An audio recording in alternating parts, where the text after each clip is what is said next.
keep pauses minimal, and flow smoothly as a single continuous narration. In the heart of Lagos, where glass towers kissed the sky and traffic never seemed to sleep, everyone knew the name Chief Adewale Balogun. He was one of the richest businessmen in Nigeria, the owner of Balogun Holdings, a company with investments in shipping, real estate, and agriculture. His face appeared in newspapers, on television, and at charity galas. People called him a genius. Some called him ruthless. But one thing nobody denied was this: when Chief Balogun spoke, powerful men listened. Inside his mansion in Ikoyi, however, power did not bring peace. His only daughter, Adanna Balogun, had grown up surrounded by luxury, but starved of warmth.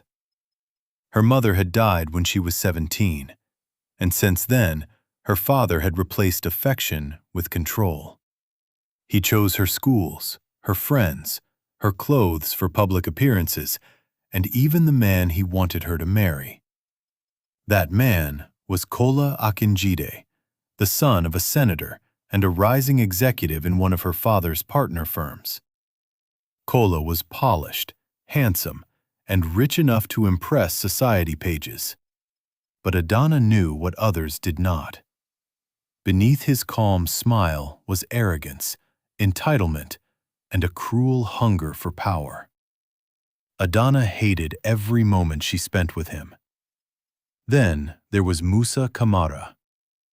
Musa was 28, quiet, hardworking, and originally from Sierra Leone, though he had lived in Nigeria for years.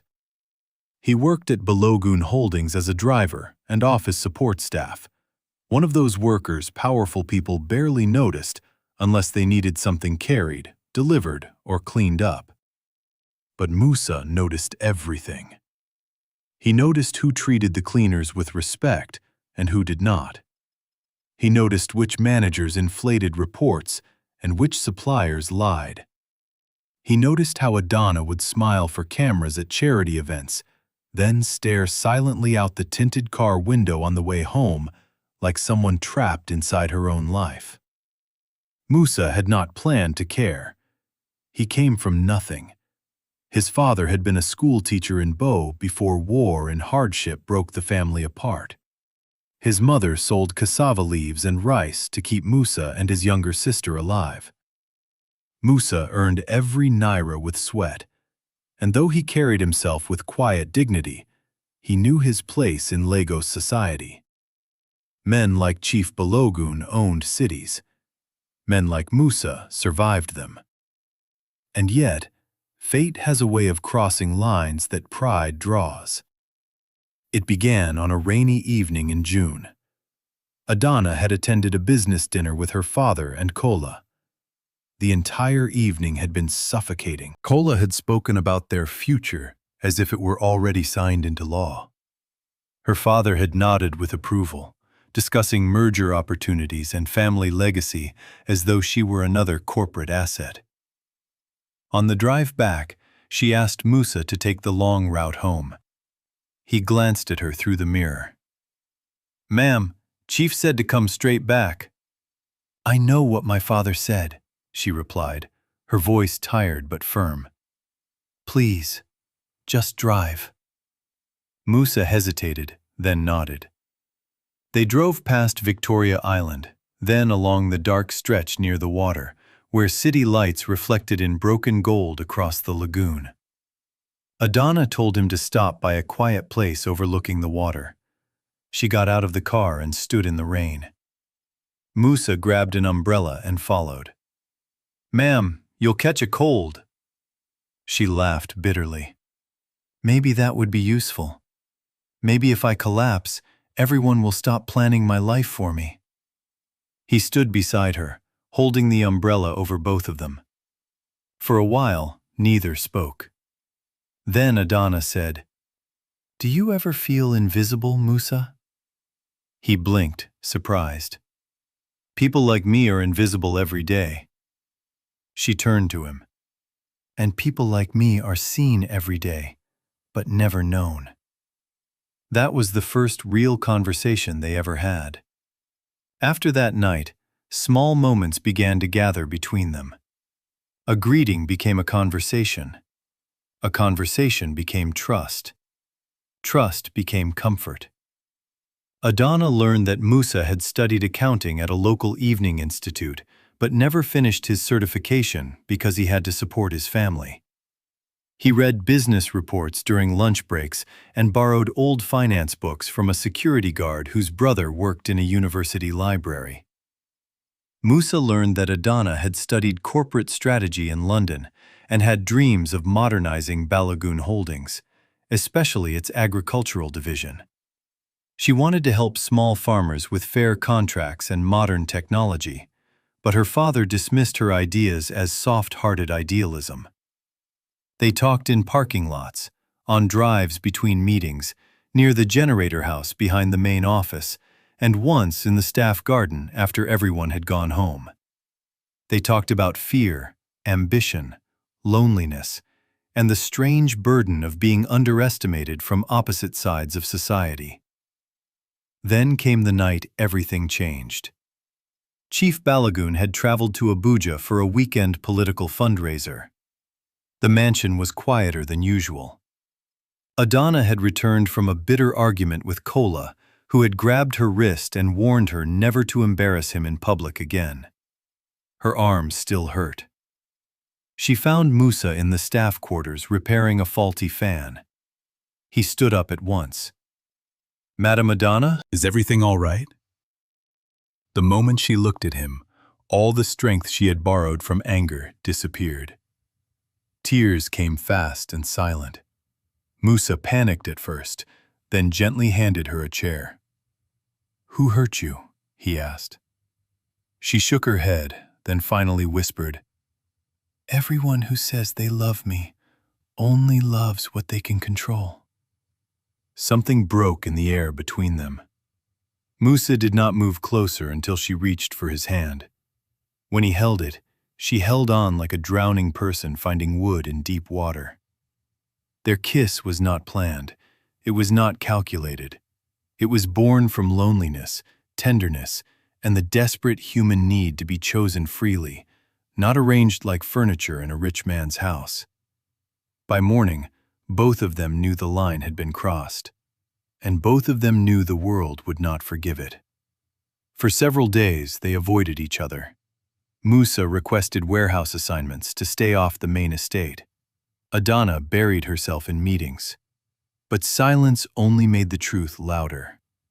When they finally spoke again, it was not to pretend it had meant nothing. It had meant everything. "I know this is dangerous," Musa told her one evening near the service gate. Adanna's eyes filled with tears. "Dangerous things are the only real things I've ever had." So they continued, carefully, secretly, and foolishly in love.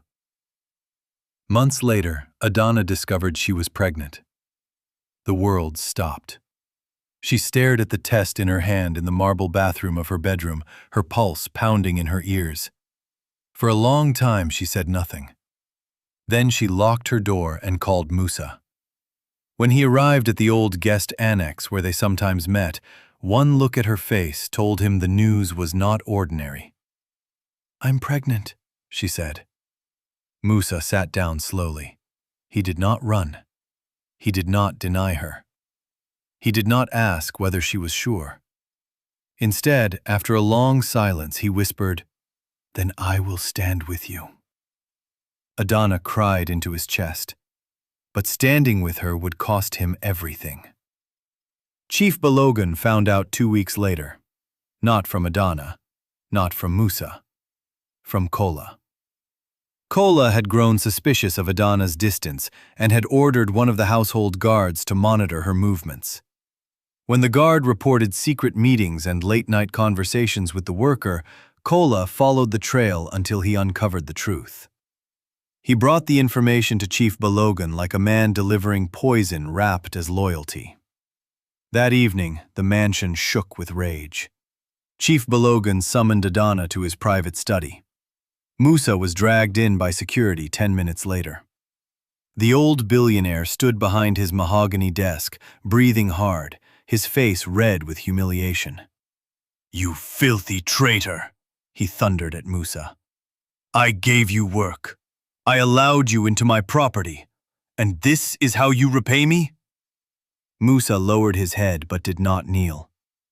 "With respect, sir, I never intended—" "Silence!" Adanna stepped forward. "Father, don't speak to him like that. I love him." The room froze. Chief Balogun turned slowly toward his daughter as if she had slapped him. "Love?" he said. "You call this disgrace love?" "It is more honest than the life you planned for me." His palm slammed on the desk. "You are carrying that worker's child?" Adanna put a trembling hand over her stomach. "Yes." Chief Balogun looked at Musa with the kind of hatred only wounded pride can produce. "Get out of my sight before I destroy you." Security moved forward, but Adanna shouted, "If he goes, I go too." That night, Chief Balogun did something Lagos high society would whisper about for months. He disowned his daughter and fired Musa immediately. Adanna was cut off from family accounts, her cards cancelled, her car retrieved, her name removed from internal company decisions. Kola, meanwhile, smiled quietly. For him, this was a gift. Adanna left the mansion with 2 suitcases. Musa met her outside the back gate with all he owned in one worn travel bag. They rented a small 1-bedroom flat in Surulere, above a tailoring shop and beside a noisy mechanic yard. The ceiling leaked when it rained. The power failed often. The neighborhood children shouted in the corridor. For the first time in her life, Adanna lived without servants, drivers, or the invisible shield of wealth. And yet, some nights, lying beside Musa on a thin mattress while the fan clicked overhead, she felt freer than she ever had in Ikoyi. Still, freedom did not pay hospital bills. Musa took every job he could find. He drove for a logistics company by day, helped a small bookkeeping office by evening, and sometimes delivered packaged goods at night. Adanna sold jewelry her mother had once given her, and began consulting informally for 2 women-owned food businesses trying to expand online. It was a hard life, a proud life, an exhausting life. But it was theirs. Then, as if trouble had only just begun, disaster struck Balogun Holdings. Chief Balogun had trusted Kola too much. Using his influence as interim strategic advisor, Kola convinced the board to back an aggressive land acquisition and import financing deal tied to a foreign logistics partnership. On paper, it looked brilliant. In reality, the numbers were manipulated, the liabilities buried, and the partner company deeply unreliable. Within months, cash flow tightened. Suppliers complained. Loan obligations swelled. Narrate this in a single male voice using James only, with dramatic cinematic storytelling energy, brisk, slightly fast pacing, and minimal pauses throughout. A whistleblower leaked internal concerns to the press. Balogun Holdings' stock value began to slide, and rivals circled like vultures. Chief Balogun, once feared by all, found himself cornered. His health started to fail under the pressure, and the cruelest truth of all was this. Adanna had warned him months earlier against exactly this kind of deal.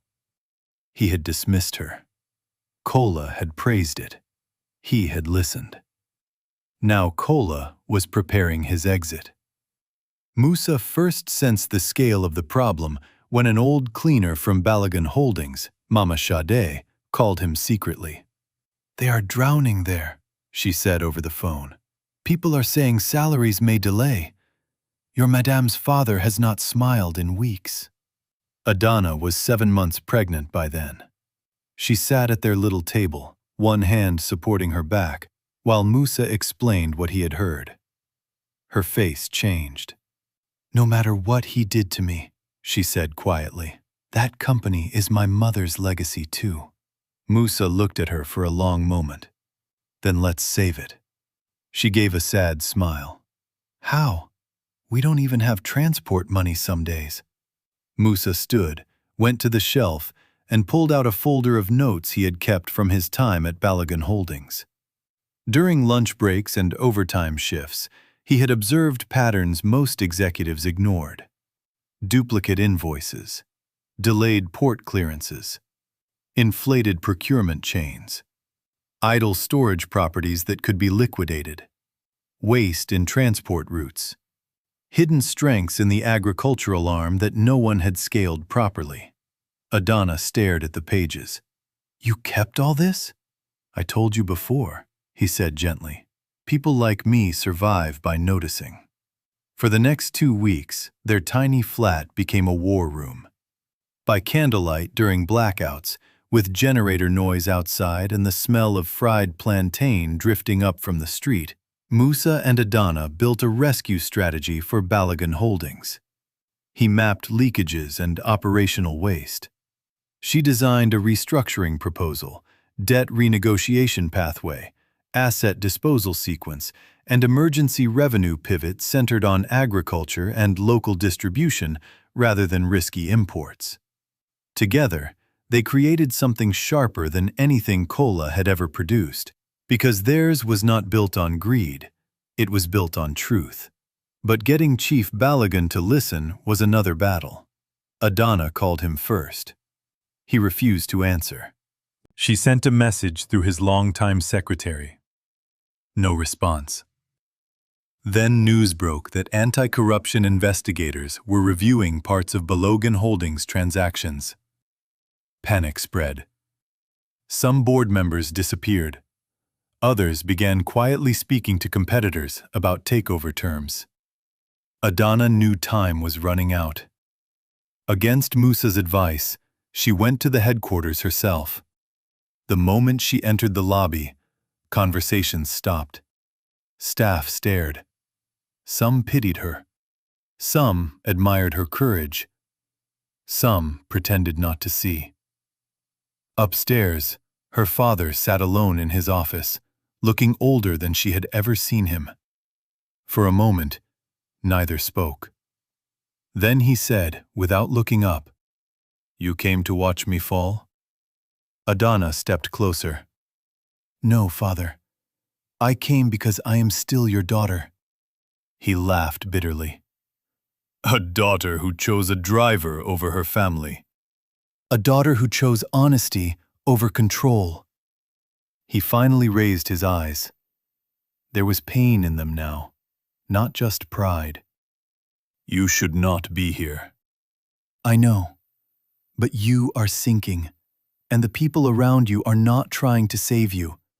They are trying to save themselves." His jaw tightened. "I have a plan," she continued. "A real plan, not gossip, not emotion.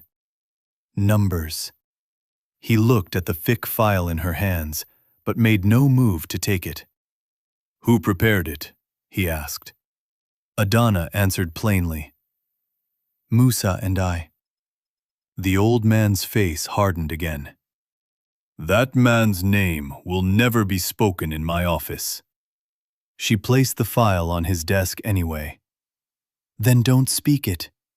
Read the work." When she turned to leave, he said, "If this is another humiliation, I will never forgive you." She paused at the door. "If you had listened to me before, you would not need forgiveness now." He opened the file after she left. At first, he read with irritation, then surprise, then disbelief, then silence. Every page cut deeper than pride could protect. Procurement fraud exposure, asset inefficiency data, debt rollover alternatives. A recovery sequence built not from theory, but from inside knowledge. Even the suggested personnel audit exposed 3 executives tied indirectly to Kola's network. By the end, Chief Balogun removed his glasses and stared out at Lagos traffic far below. For the first time, he understood something terrible. The worker he had despised had seen his company more clearly than the men in expensive suits around him. That evening, Chief Balogun called an emergency board meeting. Kola arrived confident, wearing a tailored navy suit and carrying the polished arrogance of a man who believes he still controls the room. But his confidence cracked when he saw unfamiliar legal advisors seated at the back and a forensic audit summary on the conference table. Chief Balogun did not waste words. This meeting concerns sabotage, negligence, and concealed financial exposure.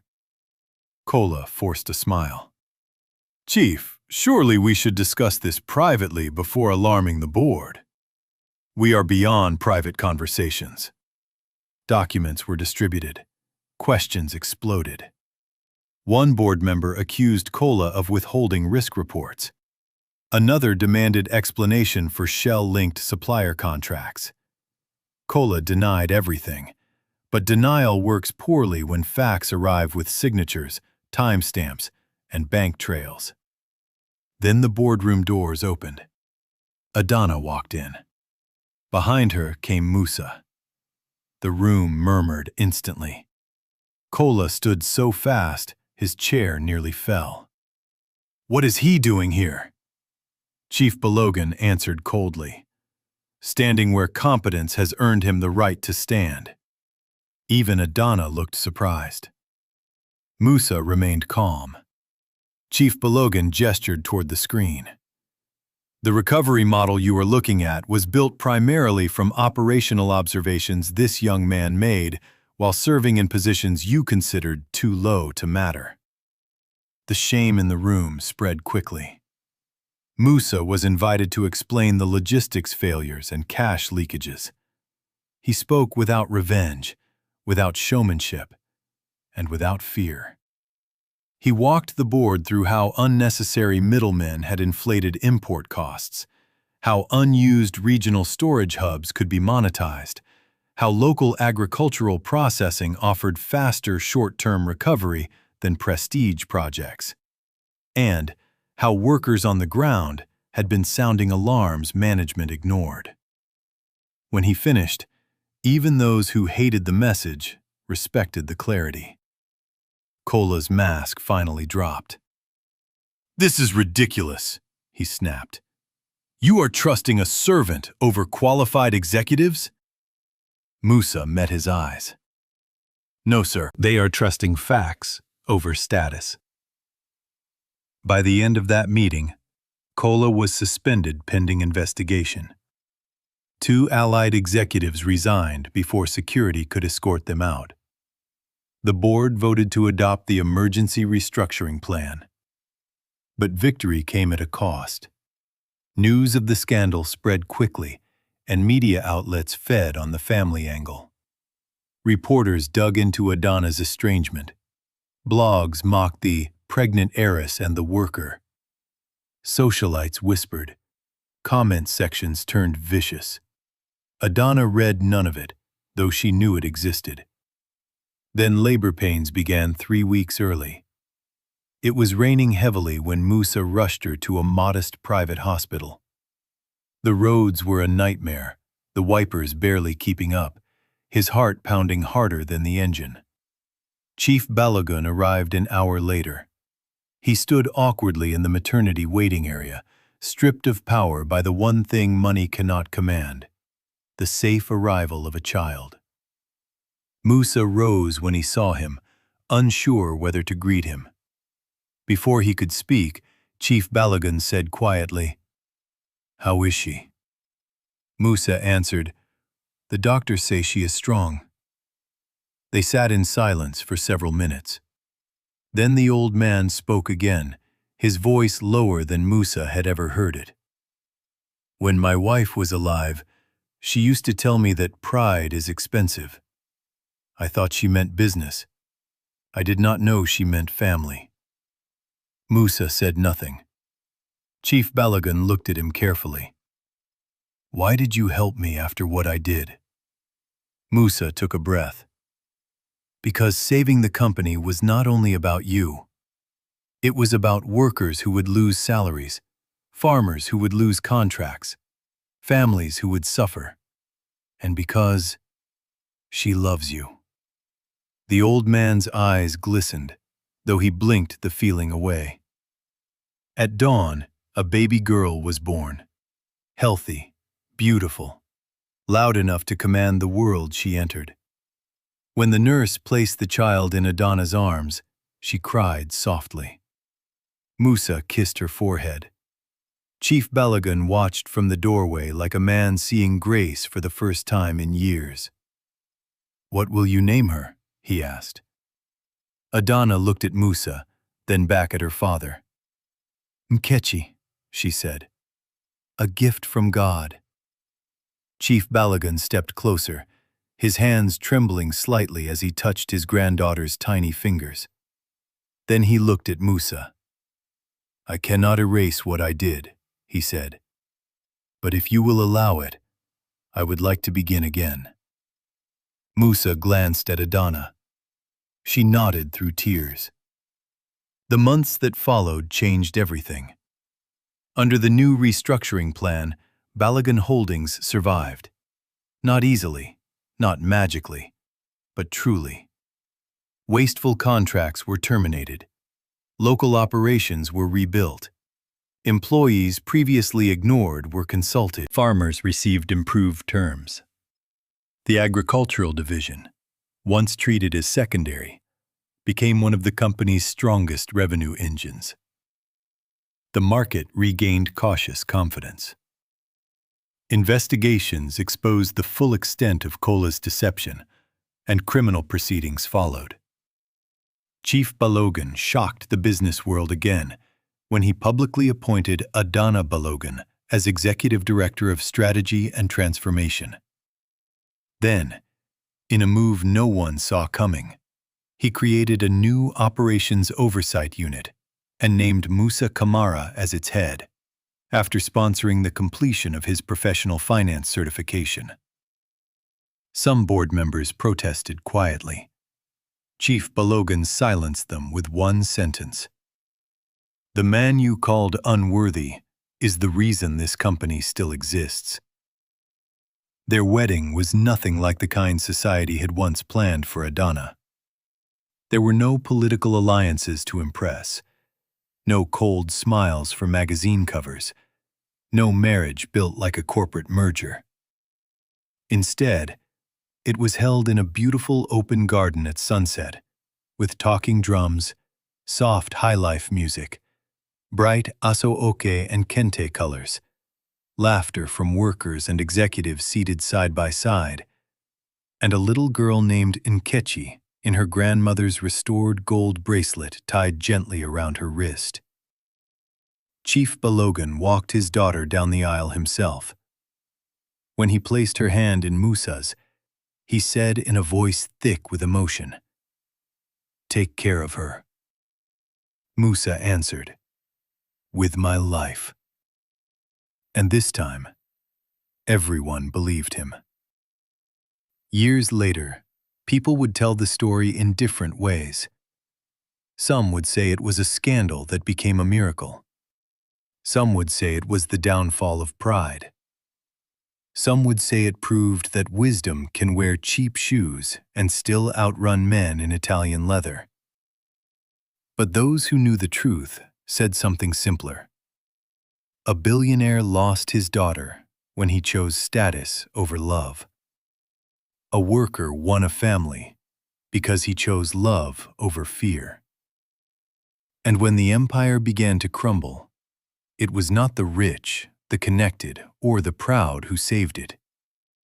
It was the man they had refused to see. Because sometimes, the one standing at the gate is the one who knows how to rebuild the house.